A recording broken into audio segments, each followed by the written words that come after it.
रील्सचा relay खेळ बंद करा, एक चिंतन. आजकाल सोशल मीडियावर रील्सचा बोलबाला आहे.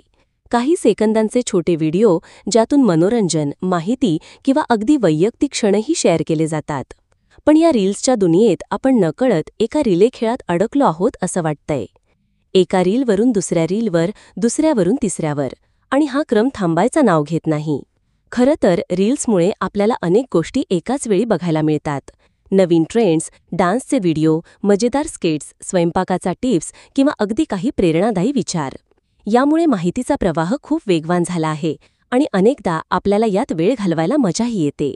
काही क्षणासाठी आपण आपल्या दैनंदिन जीवनातील ताण विसरून जातो. पण या रिले खेळाचा दुसरा पैलूही आहे. एका रीलच्या नादात आपण कधी तासभर या स्क्रोलिंगमध्ये घालवतो हे कळतही नाही. याचा परिणाम काय होतो? आपल्या डोळ्यांवर ताण येतो, झोपेवर परिणाम होतो आणि मुख्य म्हणजे आपल्याकडे इतर महत्त्वाच्या कामांसाठी वेळच उरत नाही. अनेकदा आपण स्वतःचे अनुभव जगण्याऐवजी इतरांच्या रील्समध्ये हरवून जातो. त्यातून कधीकधी तुलनेची भावनाही येते आणि आपली मानसिक शांतता भंग पावते. हा रिले खेळ थांबवणं आवश्यक आहे. याचा अर्थ असा नाही की आपण रील्स बघणं पूर्णपणे सोडून द्यावं, पण त्यावर नियंत्रण ठेवण्याची गरज आहे.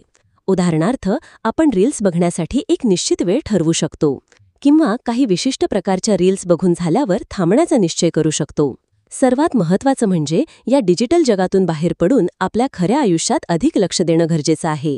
आपल्याला खऱ्या अर्थाने आनंद कशात मिळतो हे आपण ओळखायला हवं.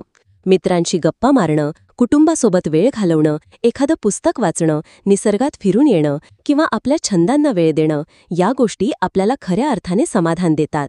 रील्सचा रिले खेळ बंद करून आपल्या जीवनाचा रिले आपल्या हातात घेण्याची वेळ आली आहे. चला, या डिजिटल धावपाळीतून थोडा ब्रेक घेऊया आणि आयुष्यातील खऱ्या क्षणांचा अनुभव घेऊया.